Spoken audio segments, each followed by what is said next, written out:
Alors les précieuses, une fois de plus, vous êtes connectés, vous venez de vous réveiller peut-être et que vous voulez suivre, que vous voulez commander votre journée. J'aime ça, j'aime quand les femmes se lèvent et puis se mettent à commander leur journée, qu'elles refusent de subir la vie. Oh non, on veut plus subir la vie, on veut être des actrices de notre film. Notre film ne sera pas tourné sans nous, on refuse cela. Eh bien, je vous invite aujourd'hui qu'on va passer vraiment un très bon moment encore une fois et apprêtez-vous parce que vous l'avez bien compris que commander sa journée c'est tellement important parce que si vous ne la commandez pas, quelqu'un d'autre va le faire à votre place et vous n'allez pas aimer le résultat. Commande ta journée, c'est tout de suite avec Merveille Maliro. Kaliki.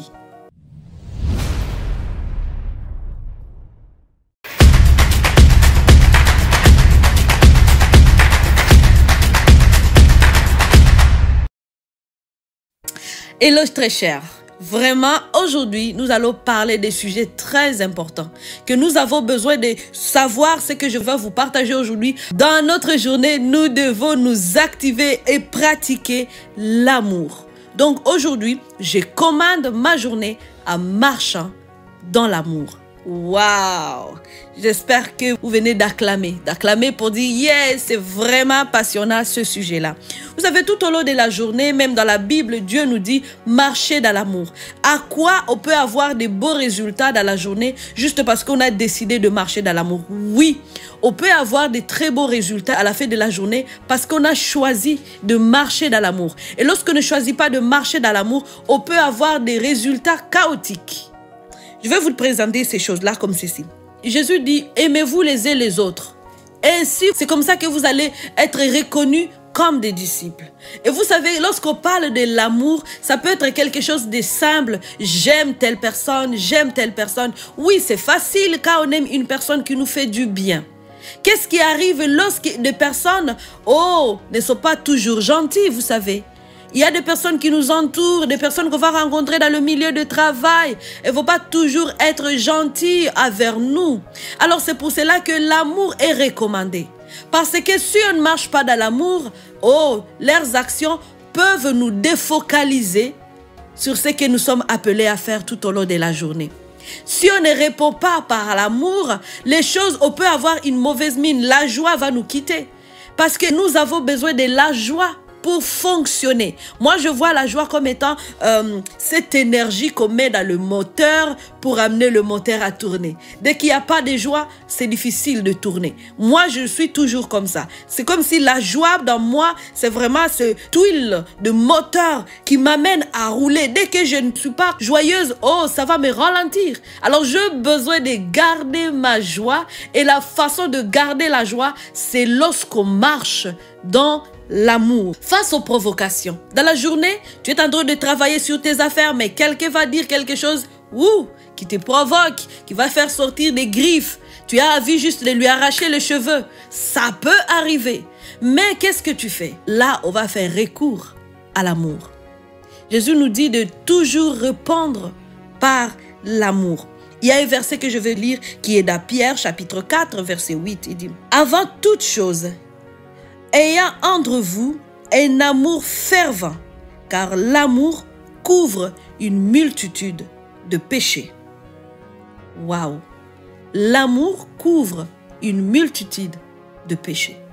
Avant toute chose, donc dans toutes les choses que nous pouvons faire, ce que Dieu nous recommande avant tout, c'est de marcher dans l'amour, d'avoir l'amour les uns pour les autres.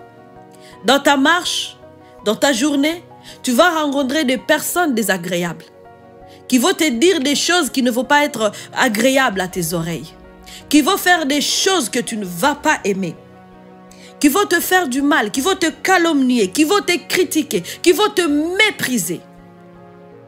Quelle sera ta réponse? Parce que ta réponse va déterminer la suite de ta journée. Ta réponse peut anéantir ta force si tu ne réponds pas dans l'amour.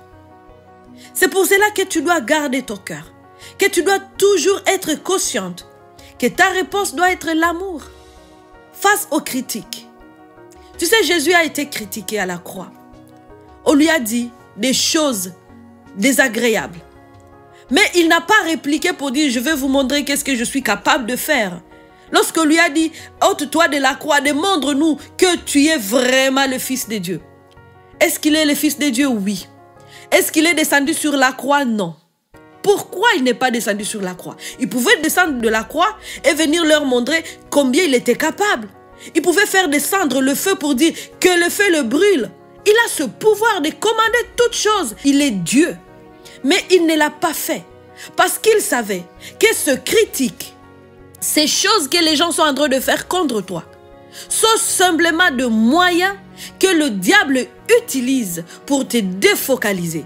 S'il suivait les choses, les critiques que les gens faisaient lorsqu'il était à la croix, nous ne serons pas sauvés aujourd'hui. Le salut, le projet de salut là, serait tombé dans l'eau. Mais il s'est focalisé. Il a regardé devant et dire, j'ai une mission à accomplir. Et ma mission est de sauver les gens. Ces personnes qui étaient dévaluées, même si c'était des personnes qui étaient en train de le calomnier, de le critiquer, de cracher sur lui. Il n'a pas cédé à ces provocations. Au contraire, la réponse a été une réponse remplie d'amour. Il a dit, Père, pardonne-leur, parce qu'ils ne savent pas ce qu'ils font. Que la réponse de Jésus t'inspire aujourd'hui. Pour que tu saches quoi répondre à la calomnie, quoi répondre aux critiques, quoi répondre au mépris, quoi répondre au désaccord, quoi répondre à tout le mal que l'on a fait contre toi dans le passé ou que quelqu'un va même faire contre toi dans la journée. Tu es peut-être chez toi, mais je sais que lorsqu'on sort de chez nous, et là, on est face à des gens et on ne peut pas contrôler leur attitude. Tu ne peux pas contrôler la façon dont quelqu'un va se comporter avec toi, mais tu peux juste contrôler ta façon d'agir. Je vais répéter ce que je vais te dire. Tu ne peux pas contrôler la façon dont une personne va agir, mais tu peux juste contrôler ta façon à toi d'agir. Donc si quelqu'un t'insulte, tu as la décision à prendre. Tu l'insultes aussi ou tu vas juste répondre dans l'amour différemment. À bénir la personne. C'est ce que Jésus a dit. Bénissez ceux qui vous maudissent. Alors l'amour, c'est une décision. Ce n'est pas quelque chose qu'on ressent. Tu décides de marcher dans l'amour. Et tu demandes la grâce de Dieu. Dans la journée, tu dis, Seigneur, j'ai besoin de ta grâce. Je veux marcher dans l'amour. Et peu importe les circonstances, les situations dans lesquelles je veux me retrouver, aujourd'hui, je veux que l'amour soit en premier. Je veux sortir de ma bouche des réponses remplies d'amour, des réponses de paix, des réponses de joie face à ces gens qui ne vont pas me traiter comme je le mérite. Alors je déclare que, et je prie maintenant que vraiment cet enseignement, même si c'est court, mais je sais que ça te parle. Et que Dieu lui-même, par son esprit, continue à t'édifier, à te parler, à t'encourager. Et à ce moment, à pratiquer l'amour, tu vas aller beaucoup plus vite, beaucoup plus loin. Tu vas être efficace, tu vas gagner du temps. Parce que l'amour n'échoue jamais. Oh, l'amour n'échoue jamais.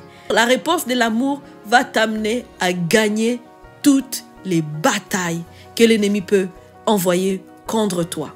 Alors je te laisse aujourd'hui, mais je sais que le Saint-Esprit lui-même va continuer à te parler et tu vas décider de marcher dans l'amour.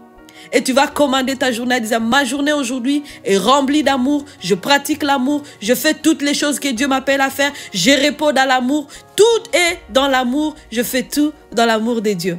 Alors on se retrouve demain et n'oublie pas de t'abonner sur notre chaîne, de partager aussi avec d'autres personnes qui ont besoin d'écouter ce message. Parce que tu ne vas pas juste être la seule à être édifiée, la seule à avancer, la seule à utiliser le pouvoir que Dieu t'a donné. Tu connais une femme qui a besoin de ceci? Partage avec elle ce message. Alors n'oublie pas aussi d'aller te procurer notre livre Revivre c'est possible, parce que tous les sujets que j'élabore, ils se trouvent dans ce livre et ce journal. Je sais sais vraiment que Dieu va te bénir au travers de ces outils qui sont à ta disposition. Alors rappelle-toi que revivre, c'est possible. À demain.